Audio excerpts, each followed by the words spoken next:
ആനക്കമ്പയിൽ മേപ്പാടി കള്ളാടി തുരങ്കപാതയുടെ ആദ്യ ബ്ലാസ്റ്റ് കഴിഞ്ഞതിന് ശേഷം ചിതറിക്കിടക്കുന്ന പാറക്കഷ്ണങ്ങളാണ് നമ്മൾ കാണുന്നത്. ഇത് ഇവിടെ നിന്നും റിമൂവ് ചെയ്യും. അതിനുശേഷമായിരിക്കും വീണ്ടും ഇത്തരത്തിൽ ദ്വാരങ്ങൾ ഇട്ടുകൊണ്ട് വീണ്ടും ബ്ലാസ്റ്റ് നടത്തുക.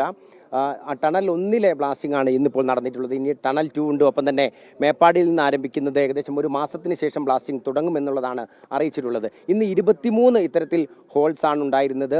നമുക്ക് കാണാൻ വേണ്ടി സാധിക്കും അവിടെയുള്ള ഹോൾസ്. അതിനകത്താണ് ഇത്തരത്തിൽ ബ്ലാസ്റ്റിങ്ങിനുള്ള സജ്ജീകരണങ്ങളെല്ലാം തന്നെ ചെയ്തിരുന്നത്. വളരെ നേരോ ടൈം വ്യത്യാസത്തിലാണ് ഈ ബ്ലാസ്റ്റ് 23 ഒരുമിച്ച് കഴിഞ്ഞ പ്രതീതി തന്നെയായിരുന്നു ഉണ്ടായിരുന്നത്.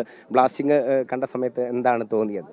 കേരളത്തിൻ്റെ ഏറ്റവും വലിയൊരു സ്വപ്ന പദ്ധതിയാണല്ലോ ഈ ആനക്കാമ്പോയിൽ കള്ളാടി തുരങ്കപാത എന്നുള്ളത്. അത് കണ്ട സമയത്ത് തന്നെ അതിൻ്റെ പ്രഖ്യാപിച്ച സമയത്ത് ഒരുപാട് പരിസ്ഥിതി പ്രശ്നങ്ങളും മറ്റൊക്കെ ഉണ്ടാകുന്നുള്ള ആരോപണങ്ങളൊക്കെ ഉണ്ടായിരുന്നു. പക്ഷേ കഴിഞ്ഞ ആഴ്ച കേരള പരിസ്ഥിതി വകുപ്പിൻ്റെ സെക്കൻഡ് ക്ലിയറൻസ് കൂടി കഴിഞ്ഞതോടുകൂടി അതിൻ്റെ വിഷയങ്ങളൊന്നും ഇല്ലാതെ കൃത്യമായി പഠിച്ചതിന് ശേഷം ഈ പരിസ്ഥിതിക്ക് ഒരു പ്രശ്നങ്ങൾ വരുന്നില്ല, തീർത്തും എല്ലാവിധ സുരക്ഷാ സംവിധാനങ്ങൾ ഉപയോഗപ്പെടുത്തിക്കൊണ്ടുള്ള ഇതിൻ്റെ ഈ പ്രവർത്തനം വളരെ സന്തോഷകരമാണ്. അതുപോലെ തന്നെ 10 മിനിറ്റ് കൊണ്ട് നമ്മൾ വയനാട്ടിലേക്ക് അടുത്തിരിക്കുകയാണ്. അതുപോലെ തന്നെ ബാംഗ്ലൂരും കേരളം ഒന്നും കൂടി അടുത്ത് എന്നുള്ള രൂപത്തിലുള്ള ഒരു സന്തോഷകരമായ ഒരു നിമിഷത്തിന് നമ്മൾ സാക്ഷ്യം വഹിച്ചത്. ഈ ഒരു ബ്ലാസ്റ്റിങ്ങിൽ തന്നെ വലിയ ആശങ്ക ഉണ്ടായിരുന്നു. പക്ഷേ അത് കഴിഞ്ഞ് കണ്ട സമയത്ത് നമ്മളൊക്കെ സാക്ഷിയായതുകൊണ്ട് തന്നെ ഒരു പ്രശ്നവും ഇല്ല. അത് ആ സമയത്തുള്ള സാധാരണ നമ്മുടെ നാട്ടിലൊക്കെ പാറ പൊട്ടിക്കുമ്പോൾ തന്നെയുള്ള ഒരു സംവിധാനമാണെന്നാണ് മനസ്സിലാക്കുന്നത്. അത്ര പോലും ഇല്ല എന്നാണ് എനിക്ക് തോന്നുന്നത്.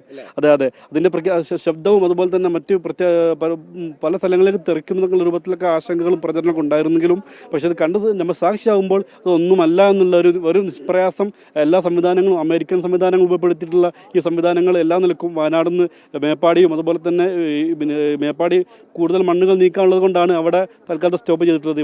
ഇവിടുന്ന് പ്രവർത്തനം തുടങ്ങുന്ന സമയത്ത് ഞാൻ നമ്മുടെ നാട്ടിൽ നിന്ന് പ്രത്യേകിച്ച് വയനാട് ചുരത്തിലൂടെ യാത്ര ചെയ്യുന്ന സമയത്ത് മണിക്കൂറോളം ഗതാഗതം തടസ്സപ്പെടുന്ന സമയത്ത് അതിൽ നിന്നും ഒരു പരിഹാരമായിക്കൊണ്ട് വളരെ 10 മിനിറ്റ് കൊണ്ട് വയനാട്ടിലേക്ക് എത്തുക എന്ന് പറയുമ്പോൾ തന്നെ വളരെ സന്തോഷകരമായ ഒരു മുഹൂർത്തത്തിന് നമ്മൾ സാക്ഷിയായത്. നമ്മൾ ഈ പറഞ്ഞ പോലെ തന്നെയാണ്, വളരെ ചെറിയൊരു ഏരിയയാണ് ഇപ്പോൾ ബ്ലാസ്റ്റ് ചെയ്തിട്ടുള്ളത്. ഇങ്ങനെ വളരെ ഘട്ടം ഘട്ടമായിട്ട് വലിയ അപകടമോ മറ്റൊന്നും തന്നെ നമ്മൾക്ക് കാണാനാവുന്നില്ല എന്നുള്ളതാണ്. അതുകൊണ്ട് തന്നെ ഘട്ടം ഘട്ടമായി ഏകദേശം 4 വർഷത്തിനകം തന്നെ പദ്ധതി വിജയകരമായി പൂർത്തീകരിക്കാനാകുമെന്നുള്ള പ്രതീക്ഷയിലാണ് നാട്ടുകാരും.